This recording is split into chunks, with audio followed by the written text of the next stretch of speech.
It was nighttime, and Topanga Canyon Boulevard was at its busiest. Right under a dark overpass, my handicap-equipped van conked out. Everything went dead. The engine, the lights, and, to my horror, the brakes and steering. I was driving, careening up a busy boulevard without any controls. I yanked violently on the braking mechanism, but my puny shoulder muscles were no match for the weight of a 3/4-ton van rolling forward. I was able to put a lid on my panic when the van finally drifted to a stop just short of the next intersection. Cars kept speeding around me. After most of the traffic moved through the intersection, just when I thought I was safe, I screamed. Oh my goodness, my van was now drifting backward. "Oh God, help me, I whimpered as I strained with all my might to pull back on the brake.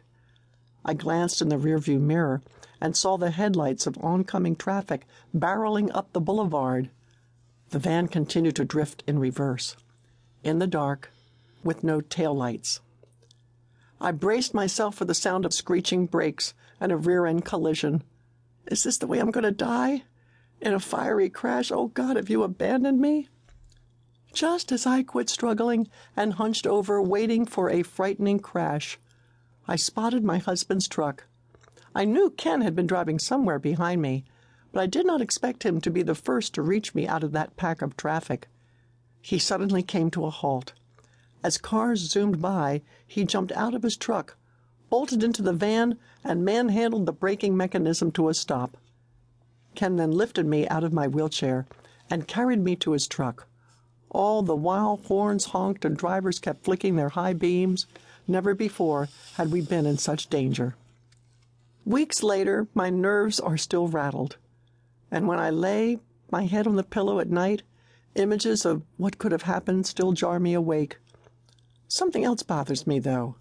My vulnerability.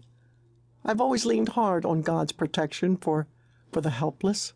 But in my most helpless moment, when I could do absolutely nothing for myself, what happened to my trust in Him? My confidence in God isn't as unshakable as I thought, and it hurts to know that my faith is so fragile. When I read in Psalm 27 that the Lord is my light and my salvation, whom shall I fear? My answer is, oh, I know, I've feared dead batteries and no brakes. That's why, to shore up my faith, I've been rereading a few biblical accounts of the way God helps His people.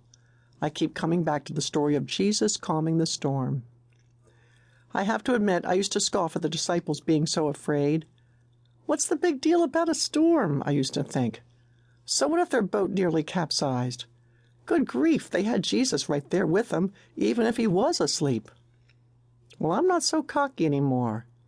Now, when I read the account in the Gospel of Luke, I notice words like, the boat was being swamped, and phrases like, they were in great danger.